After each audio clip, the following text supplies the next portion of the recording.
feel small. We can't stand being humbled or reminded of our insignificance. We get affronted and resentful. The 18th century Anglo-Irish philosopher Edmund Burke, however, thought that these experiences could be rather wonderful and quite important too. To explain what he meant, he developed the idea of the Sublime in a beautiful book called A Philosophical Inquiry into the Origin of Our Ideas of the Sublime and Beautiful, first published in England in 1757. In modern use, sublime just means very, very nice, a sublime glass of Chambertin, a sublime plate of scrambled eggs with truffles. But this wasn't at all what Burke was interested in, though there is a slight connection. For Burke, a sublime experience is indeed one that's really nice, but it's nice for a very strange reason. It makes us feel insignificant. Burke was obsessed with a range of experiences, that is, sublime experiences, in which being slightly humiliated is actually something we relish.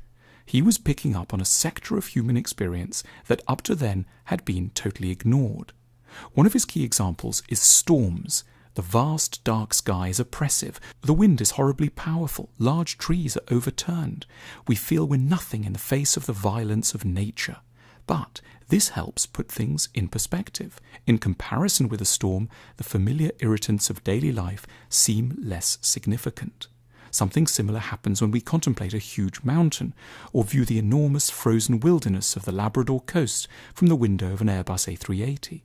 Burke also liked vast, momentous stories. He loved Milton's Paradise Lost, which describes the cosmic struggle between God and Satan. Because stories like these also make the irksome details of ordinary life seem for a moment almost idiotically minor. Burke is latching on to a good way of being made to feel small. He's noticing that when we feel small in some ways, we become good and large in other dimensions. Bits of our egoism and pride seem less impressive.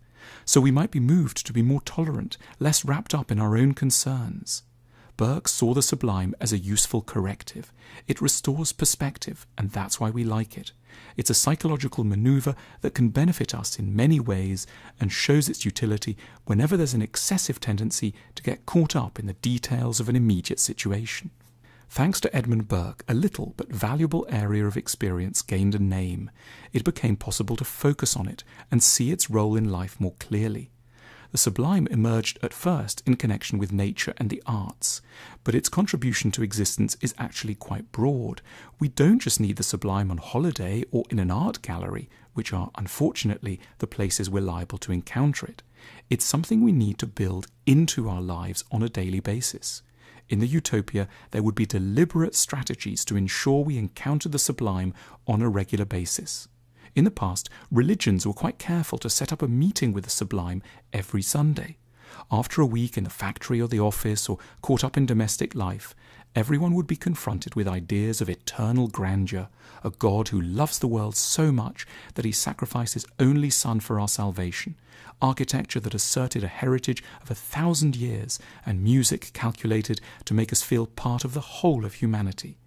But for almost everyone, that resource is no longer available.